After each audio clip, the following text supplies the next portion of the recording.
Hello. देखिए, सुप्रभात प्रिय विद्यार्थियों। हम आपके सामने यहाँ पर अगला सवाल लेकर आए हैं जो आपकी पीछे वाली क्लास थी उसी क्लास को आगे बढ़ाते हुए हमने वहाँ पर आपको एक टॉपिक करवाया था, विद्युत धारा का तापीय प्रभाव या उसका ऊष्मीय प्रभाव। तो देखिए, जैसे आपने विद्युत धारा का ऊष्मीय प्रभाव के लिए आपने सवाल देखा था, उसको हमने पूरा डिस्क्राइब किया था सूत्र सहित। तो जो आपका सूत्र आया था वो H बराबर आई स्क्वायर आर टी आया था। क्या आया था? H बराबर आई स्क्वायर आर टी। तो इसी के आधार पर हम आपके लिए यहाँ एक सवाल लेते हैं, जो यहाँ आपको सवाल दिया हुआ है। ठीक है, सबसे पहले ये देखते हैं कि आपको क्या दिया हुआ है। ये क्या आपका इधर 10 वोल्ट संचायक सेल, तो ये आपको दिया हुआ है, दिया गया है। इसको हम क्या बोलते हैं? बी, अर्थात विभवांतर। बी अर्थात विभवांतर कितना दिया हुआ है? 10 वोल्ट। कितना दिया हुआ है? 10 वोल्ट। इसमें प्रवाहित विद्युत धारा आई कितना दिया हुआ है? विद्युत धारा कितना दिया हुआ है? 0.5 एम्पियर। 0.5 एम्पियर। ठीक है, इसके बाद में ये तो आपको कुंडली की धारा दी गई है। किसकी धारा दी गई है? कुंडली की। किसकी दी गई है? कुंडली की। और हमें निकालनी किसकी है? परिपथ की। किसकी निकालनी है? परिपथ की। तो उसके लिए जब हम बात करते हैं तो यहाँ पर एक चीज और दिया हुआ है, प्रतिरोध। क्या दिया हुआ है? प्रतिरोध। तो प्रतिरोध के लिए इसको हम आर बोलते हैं। ये कितना दिया हुआ है? 50 ओम। ठीक है, इसके बाद में हम यहाँ पर निकालते हैं परिपथ की धारा। कौन सी? परिपथ की धारा। और हम जानते हैं कि I बराबर क्या होता है? V बटे R। ये हमने कहाँ से लिया? ओम के नियम से। कहाँ से लिया? ओम के नियम से। और ओम का नियम क्या होता है? V बराबर I गुणा R। ये आपको पता होना चाहिए। ठीक है, तो जब ये आपको, जिन विद्यार्थियों को पता है कि ओम का नियम बराबर, ओम के नियम के लिए V बराबर क्या होता है? IR होता है। ठीक है, तो इसमें जो आपको ये प्रवाहित धारा दी गई है, ये किसकी धारा है? कुंडली की धारा है। किसकी है? कुंडली की। हम इसको सीधा नहीं लेंगे। ठीक है, तो इसके बाद में परिपथ की धारा निकाल लेंगे। तो यहाँ पर जो आपका I का मान है वो कितना हो जाएगा? B कितना दिया हुआ है? 10 वोल्ट। लिख लीजिए। इसके बाद में आपको R, जो R का आपको मान दिया गया है, कितना दिया गया है? 50 दिया गया है। 50 ओम। तो यहाँ पर एक जीरो से क्या कट जाएगा? एक जीरो। फिर कितना आएगा? 1/5 अर्थात 0.2 एम्पियर। और यहाँ पर आपका I का मान आ जाएगा जो 0.2 एम्पियर, अर्थात परिपथ की धारा कितनी आ जाएगी? 0.2 एम्पियर। ठीक है, दोबारा देखिए 10 वोल्ट के संचायक सेल, अर्थात क्या दिया हुआ है? विभवांतर। 50 ओम की नाइक्रोम की प्रतिरोध। ठीक है, तो आर का मान कितना दिया हुआ है? 50 ओम। इसके बाद में आपको क्या निकालना है? इसकी परिपथ की विद्युत धारा। तो परिपथ की विद्युत धारा निकालने के लिए हम क्या जानते हैं? ओम के नियम के अनुसार में B बराबर क्या होता है? I गुणा R होता है।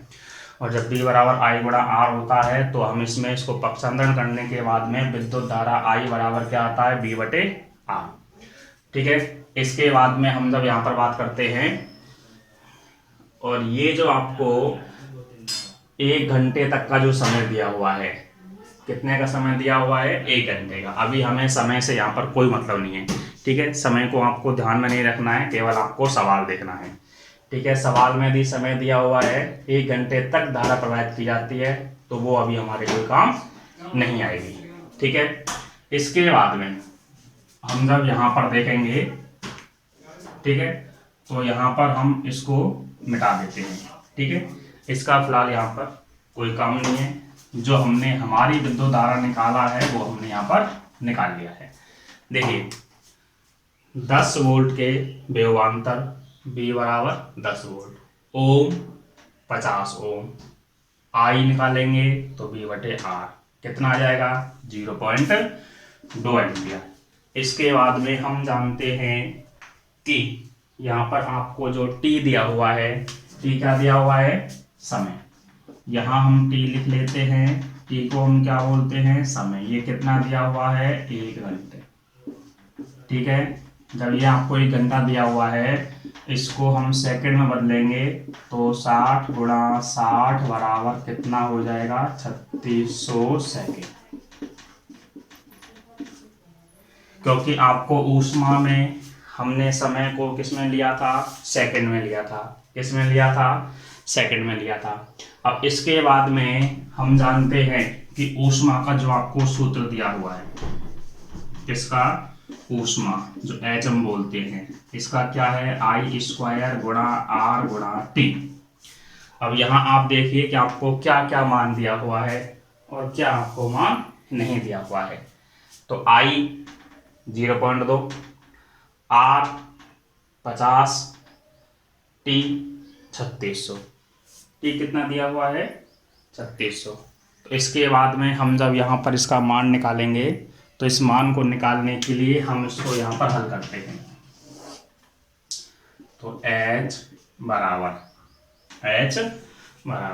I कितना है 0.2, तो 0.2 का स्क्वायर, R कितना है 50, T कितना है 3600।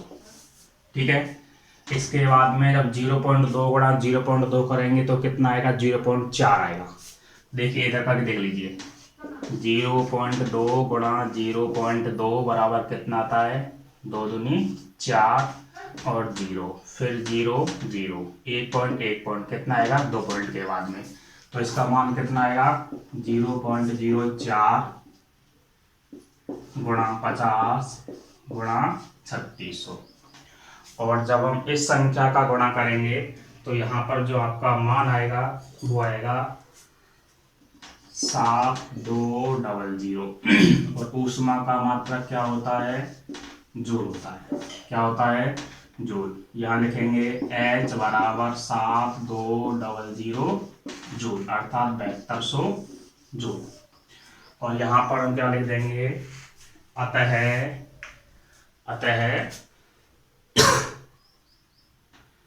कुंडली में 1 घंटे तक धारा प्रवाहित करने पर उसमें उत्पन्न ऊष्मा 7200 जूल प्राप्त होती है। यहाँ लिखेंगे अतः 1 घंटे तक धारा प्रवाहित करने पर 7200 जूल ऊष्मा उत्पन्न होती है। ठीक है, अब देखिए ये हमारा क्या हो गया, आंसर हो गया। क्या हो गया, आंसर हो गया। अब हम इस सवाल को दोबारा से देखते हैं, और जब हम इस सवाल को दोबारा से देखेंगे तो दोबारा से देखने के लिए आपको एक बार यह तरीका दोबारा देखना पड़ेगा।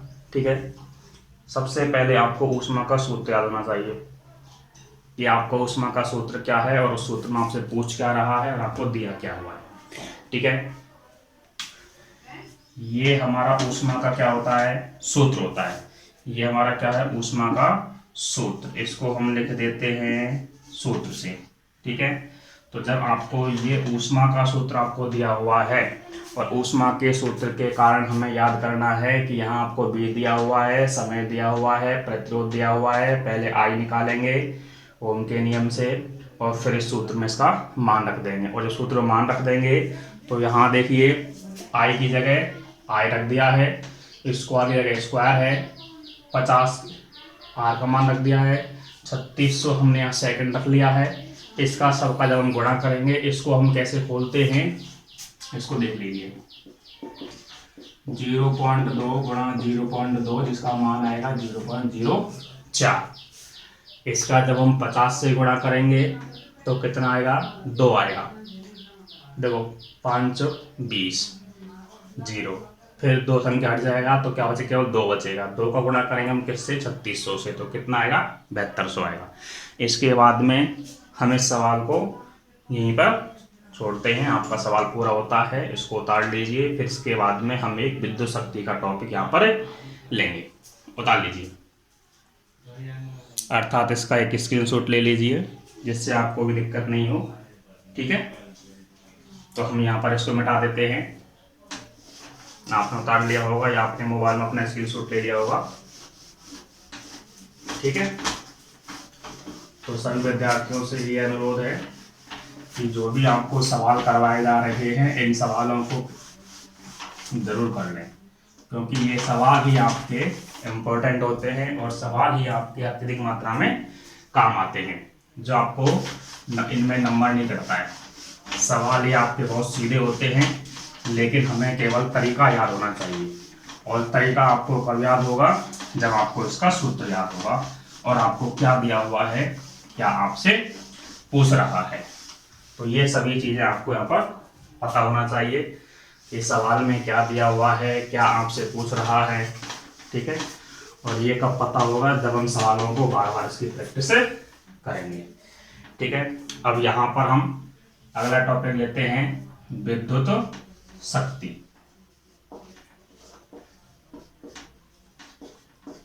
विद्युत शक्ति अर्थात इसे हम कहते हैं इलेक्ट्रिक पावर। क्या कहते हैं बेटा इसे, इलेक्ट्रिक पावर। अब देखिए, जो आपको शक्ति दिया हुआ है, इस शक्ति को हम जैसे बोलते हैं कि आपने अपने मीटरों में देखा होगा, तो वहाँ आपको लिखा होता है मीटरों पर किलोवाट, KWH, H मतलब होता है आवर। ठीक है, तो 1 किलोवाट में 1 घंटे समय के साथ कितना आपको रीडिंग निकालता है, मीटर आपका कितना रीडिंग निकालता है या कितना वो उसमें विद्युत को खर्च करता है। ठीक है, ये उसकी क्या होती है, शक्ति होती है। जैसे कि आपने कई बार देखा होगा, बाजार से जब हम कोई सामान लाते हैं खरीद कर, तो उस पर लिखा होता है हॉर्स पावर लिखा होता है। जैसे पानी की मोटर लेकर आते हैं तो उसको क्या लिखा होता है, 1 HP, 1.5 HP, 2 HP। या फिर जो बड़ी वाली सबमर्सिबल मोटर होती हैं 2 HP का आती हैं, 5 HP का आती हैं, से अधिक आती हैं।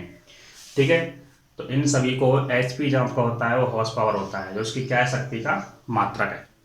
ठीक है, तो यहाँ हम लिखते हैं विद्युत शक्ति की परिभाषा। तो लिखेंगे किसी विद्युत परिपथ में धारा प्रवाहित करने पर, किसी विद्युत परिपथ में धारा प्रवाहित करने पर इकाई समय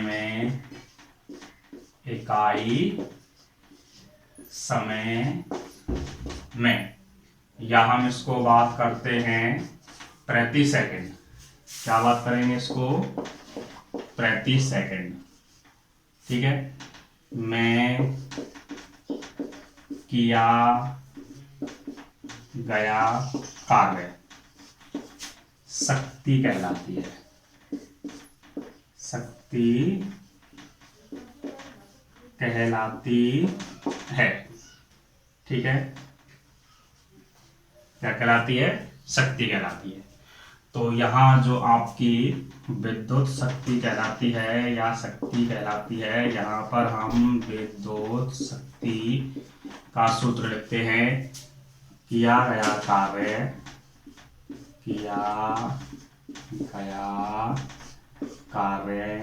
बटे समय। ठीक है, किया गया कार्य बटे समय।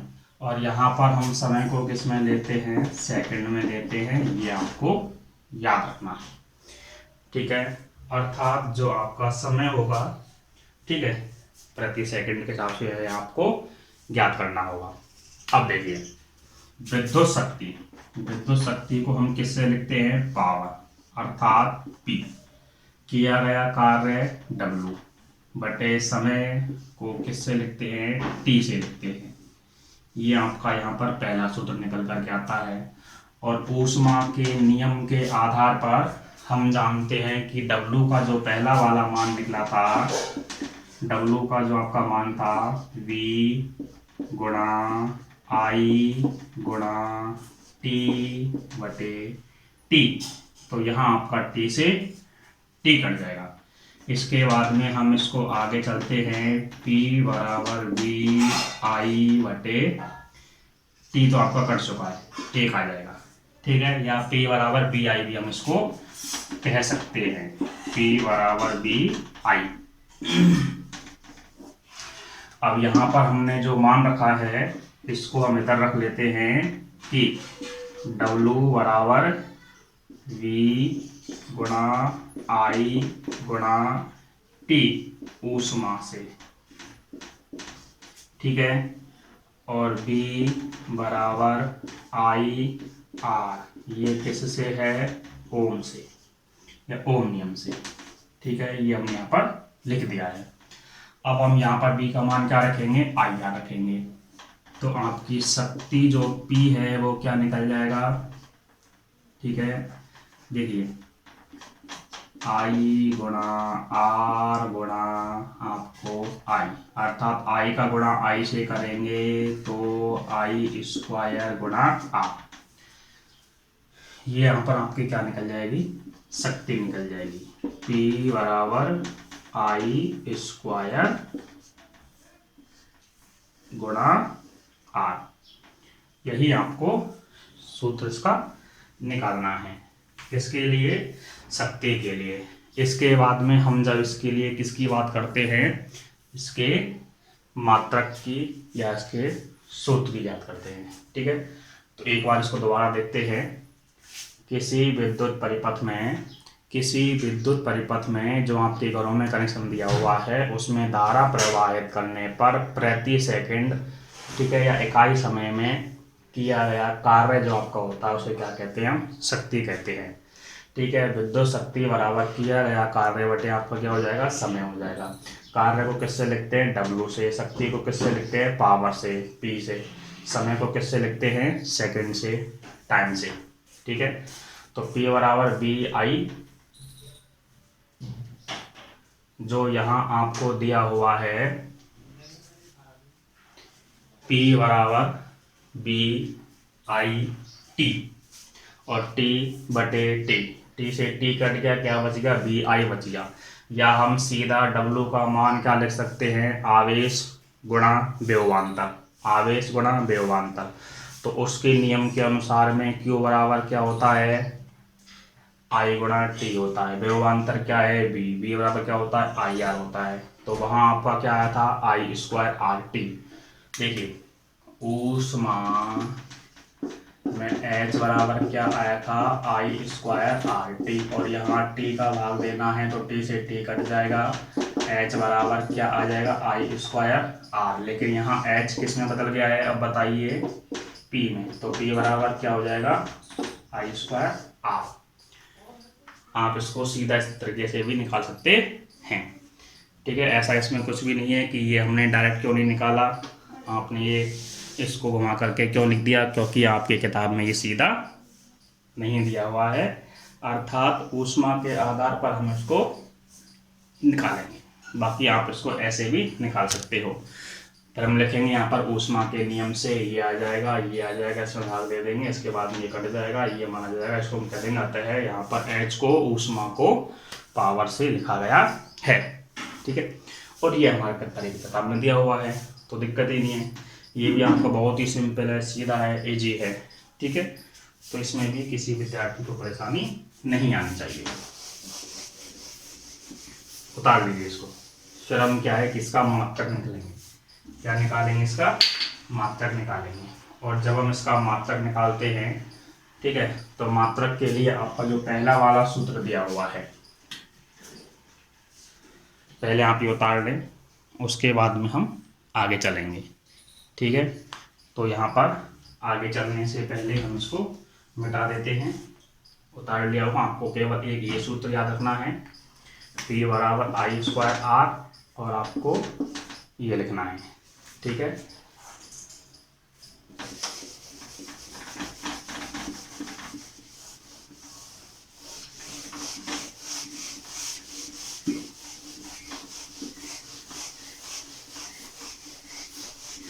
देखिएगा इसके हम मात्रक लिखते हैं।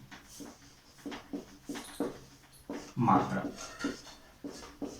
तो यहाँ जो आपका सूत्र था वो सूत्र क्या दिया हुआ है, विद्युत शक्ति बराबर किया गया कार्य बटे समय। ठीक है, किया गया कार्य बटे समय। अब यहाँ देखिए, अर्थात इसको हम लिखते हैं P बराबर W बटे T, और यहाँ पर आपका कार्य का मात्रक क्या होता है, जूल। कार्य का अलग से लिख लेते हैं, चलो ठीक है। यहाँ देखिए, शक्ति को किससे लिखते हैं हम, पावर। दर्शाते किससे हैं इसको, P से। इसका मात्रक आगे निकालेंगे। ठीक है, अब देखिए यहाँ क्या है आपका कार्य, किससे लिखते हैं इसको, वर्क से। ठीक है, अर्थात W से। तो W का मात्रक क्या होता है, जूल। ठीक है, दूसरा क्या दिया हुआ है, समय। समय को हम किससे लिखते हैं, टाइम से, और इसको किस दर्शाते हैं, T से। इसका मात्रक क्या होता है, सेकेंड। ठीक है, तो यहाँ पर शक्ति का जो मात्रक है वो क्या आ जाएगा, बताइए। इस प्रकार से जूल बटे सेकेंड, जूल बटे सेकेंड। तो यहाँ जो इसका मात्रक आएगा वो आएगा जूल प्रति सेकेंड। ठीक है, ये आपको याद रखना है। और जूल प्रति सेकंड को हम क्या बोलते हैं, वाट भी बोलते हैं। क्या बोलते हैं, वाट बोलते हैं। ठीक है, और इसको एक अन्य मात्रक शक्ति का जो दिया हुआ है वो आपका होता है वाट, और इसको लिखते किससे हैं, WA से। ठीक है, तो जो आपका मुख्य मात्रक है, यहाँ पर आपके दो मात्रक हैं। ठीक है, यहाँ पर लिखेंगे, अतः शक्ति के मात्रक कौन कौन से हैं, जूल बटे सेकेंड या वाट, इसको लिखते हैं हम WA। ठीक है, होते हैं। इसके बाद में यहाँ पर आपके कुछ अन्य मात्रक भी दिए गए हैं, तो अन्य मात्रकों के लिए यहाँ पर हम अन्य मात्रक लिखते हैं। क्या लिखना है यहाँ पर, अन्य मात्रक। तो अन्य मात्रक जब हम लिखेंगे तो इसको हम क्या कहेंगे, इसका जो एक मात्रक होता है वो होता है किलोवाट। क्या होता है, किलोवाट, अर्थात KW। ठीक है, तो किलो का मतलब क्या होता है, बताइए। इस K का मतलब क्या होता है, किलो, और किलो को हम बोलते हैं 1000 गुणा वाट, अर्थात 1 गुणा 10⁻³ वाट। ठीक है, इसके बाद में पहला मात्रक, इसके बाद में अन्य इसके मात्रक और हैं। जो दूसरा रखा गया है मेगावाट, अर्थात MW। इसका होता है 1 गुणा 10⁶ वाट। 1 गुणा 10 की घात 6 वाट। ये जो है इसका अन्य मात्रक भी होता है। ठीक है, इसके बाद में यहाँ पर हम एक चीज और निकालते हैं जो आपको दिया जाता है। ठीक है, कि 1 किलोवाट में जूल की संख्या क्या होगी। 1 किलोवाट आवर में जूल की संख्या क्या होगी। ठीक है, तो सबसे पहले यहाँ पर 1 किलोवाट आवर जो आप अपने मीटरों में देखते हैं, किस में देखते हैं, मीटर में, तो वहाँ के WH लिखा हुआ होता है। तो जो यहाँ पर आपकी विद्युत ऊर्जा है वो शक्ति तथा समय के गुणनफल के बराबर होती है। ठीक है, तो यहाँ पर हम लिखते हैं, यहाँ शक्ति जो आपकी होती है, ठीक है, जो आपकी विद्युत ऊर्जा होती है।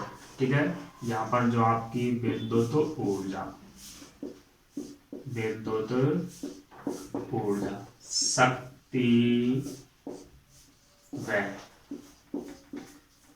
समय के गुणनफल के बराबर होती है। अर्थात जो आपकी विद्युत ऊर्जा है, यहाँ पर हम लिख लेते हैं विद्युत ऊर्जा बराबर शक्ति गुणा समय। ठीक है, ये आपको याद रखना है। तो यहाँ पर आपको क्या क्या याद रखना है, सबसे पहले हम वो देख लेते हैं कि विद्युत शक्ति का जो मुख्य मात्रक है वो तो आपका ये है जूल बटे सेकेंड या आपका वाट। इस पे आप स्टार लगा लीजिए, जो आपको याद रखना है। ठीक है, और ये हमने W का, समय का, ये हमने पहले से ही निकाल लिया था जब विद्युत ऊर्जा के मात्रक निकाले थे, या इससे पहले हमने विद्युत धारा का किया था, ओम के नियम का किया था, वहाँ पर भी आपका ये काम आया था। ठीक है, तो ये आपका कई जगह काम आया हुआ है। ठीक है, इसी के आधार पर हम यहाँ पर आगे का एक छोटा सा इसमें टॉपिक है जो आपके मीटरों से संबंधित है, जो आप सभी जानते हैं कि 1 किलोवाट आवर में कितने जूल होते हैं। बस ये और देखते हैं, इसके बाद में हम आज का टॉपिक यहाँ पर खत्म करेंगे। ठीक है,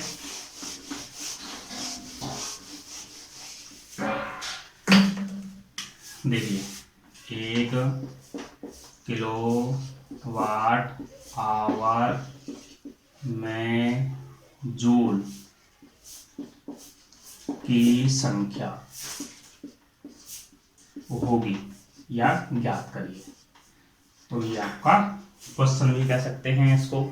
ठीक है, 1 किलोवाट आवर में कितने जूल या कितनी आपकी ऊर्जा होगी। तो यहाँ देखिए 1 किलो अर्थात 1 गुणा 10 की घात 3 W वाट। H, यहाँ आपका H किस में दिया हुआ है, घंटों में, किस में दिया हुआ है, घंटे में, और इसको हमें परिवर्तित किस में करना है, सेकंड में। तो जब इसको हम सेकंड में बदलेंगे तो पहले तो ये देख लीजिए आपका 60 गुणा 60 बराबर 3600 सेकंड आएगा। ठीक है, इसका हम यहाँ पर मान रख देते हैं, और ये यहाँ पर क्यों आया है, किलो के कारण, किलो बराबर 1000 होता है। ठीक है, इसके बाद में जब हम यहाँ पर बात करेंगे तो 1 गुणा 10 की घात 3 गुणा 3600, तो इस हम 3600 को क्या लिख सकते हैं बताइए, 1 गुणा 10 की घात 3 गुणा 36 गुणा 10 की घात 2। अब यहाँ 1 का गुणा करेंगे हम किससे, 36 से, तो कितना आएगा 36। उसके बाद में 10 की घात 3 गुणा 10 की घात 2। अब यहाँ पर देखिए इनका आधार कैसा है, यदि हम यहाँ पर बात करते हैं 10 की घात 3 गुणा 10 की घात 3 गुणा 10 की घात 2, और जब बीच में आपका चिन्ह दिया गया है और आधार समान है तो आपकी आधार समान होने पर घातें जुड़ जाती हैं। तो क्या हो जाएगा 10 और 3 + 2 बराबर 10 की घात 5। ये आपको याद रखना है, ठीक है। तो यहाँ पर हम क्या निकालेंगे, इसके साथ में और क्या आ रहा है, आपका जूल आ रहा है, ठीक है।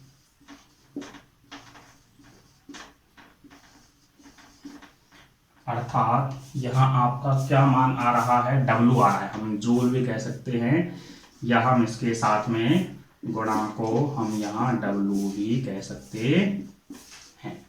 अब देखिए 36 × 10 की घात 5 जूल। अब जो आपका ये जूल है, ये W है, इस W को हम क्या लिखेंगे, जूल लिखेंगे। तो क्या आ जाएगा 36 × 10 की घात 5 जूल होगा। और क्या लिख देंगे, अतः 1 किलोवाट आवर में 36 × 10 की घात 5 जूल ऊर्जा प्राप्त होती है, ठीक है। तो इसको एक बार दोबारा देखिए, 1 किलोवाट आवर में जूलों की हमें संख्या याद करनी है। इसकी संख्या याद करेंगे, जो आपके मीटरों में आपने देखा होगा, एक kWh का मीटर लगा होता है होमकर के लिए, और कंपनियों के लिए, इंडस्ट्री के लिए, बड़े लेवल के लिए 2 किलोवाट या 3 किलोवाट का लगवाते हैं, ठीक है। तो इसके लिए जो आपका मीटर लिखा होता है, वहाँ भी आपकी किलोवाट आवर लिखा होता है, आप मीटर के रीडिंग में देख सकते हैं या बिजली के बिल में देख सकते हैं। इसके बाद में आपको इसका मान ये प्राप्त होता है, ठीक है। तो आज की क्लास को हम यहीं समाप्त करते हैं। इसके बाद में आगे इसके ऊपर आपको एक सवाल दिया हुआ है, जो सवाल आपको अपने घर पे करना है। धन्यवाद।